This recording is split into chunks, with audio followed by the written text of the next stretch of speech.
Terrorism, television. Each new episode of kidnapping or hijacking seems to reinforce that link, raising questions about the role of the media in these nerve-wracking incidents. After last week's siege of Washington by a group of Hanafi Muslims holding well over 100 hostages, no less a source than the UN ambassador, Andrew Young, called it an example of glorifying and advertising these kinds of events. Newsmen call it covering the story. But when violent people are playing to the camera, there's no question that the medium itself can become a kind of hostage, and the reporter has to dodge and struggle to keep from being captured and used.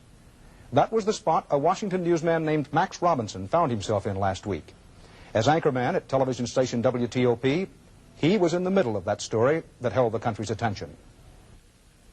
It was an act of terrorism so broad, so bizarre, so many lives at stake, that it brought the nation's capital to a standstill.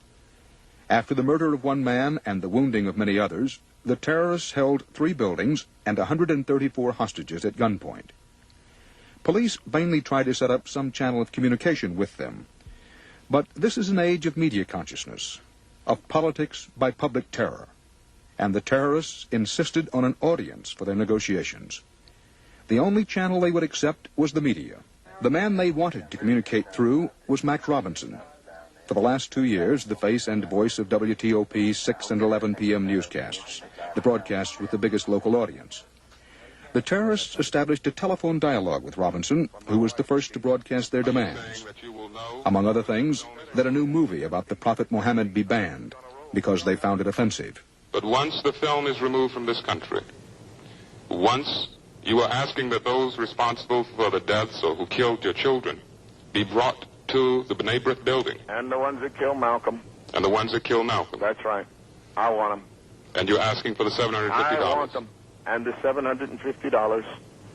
And be sure you make on the radio that I've turned down millions of dollars, so it's not the $750, but this dog-ass Judge Braben. He hold me in contempt of court because I charged the murderers that murder my babies. Now, what do you think about that? And you think I'm going to roll over and play dead? What do you think I am? Some kind of jokester? I take my face serious. At 37, Robinson is a 12-year veteran of the news business, a college dropout, an Air Force man who went home to Virginia and started pounding on newsroom doors, unsuccessfully, until things started opening up for blacks in Washington. As a TV reporter around town, he had covered some big local stories, some other Muslim stories. His professional judgment, he says, had never been so critically tested. When I had one, have to sell that? You think I went through all that as a joke, Max? Do you? I understand what you're saying. All saying. right, then. After I'm very serious you have about made my those. You have made what about those sharpshooters, brother? They may have moved them somewhere else. Keep stacking, boys. Keep stacking, boys. Move it faster. Make them move faster, Latif. Work them. Hamas? Yes. You talked to Police Chief Cullinane a few moments ago. Yes. What were your demands of him? Same thing, Max. I'm through. All right? Been talking all day. Okay? Thank you, sir. All right.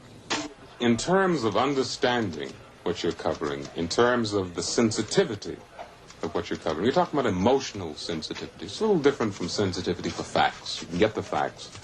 All of us get the facts. That's a very important part of the business. In my struggle to be a good journalist, I have no fear of having that kind of sensitivity. But I recognize that the danger is that you can go overboard and become a participant, become an advocate. I think the only reason that I have been called a participant, or that I was involved or in the middle, as has been said, and many expressions have been used, was simply because I got it first, and I got an understanding of it. That's all. If we have to air, 15, ready, voiceover, over. By his direct contact on the air with the kidnappers, Robinson was already walking a thin line between reporter and messenger, between observer and participant. Now, a telephone call he was about to receive could push him over the line and into the story he was covering.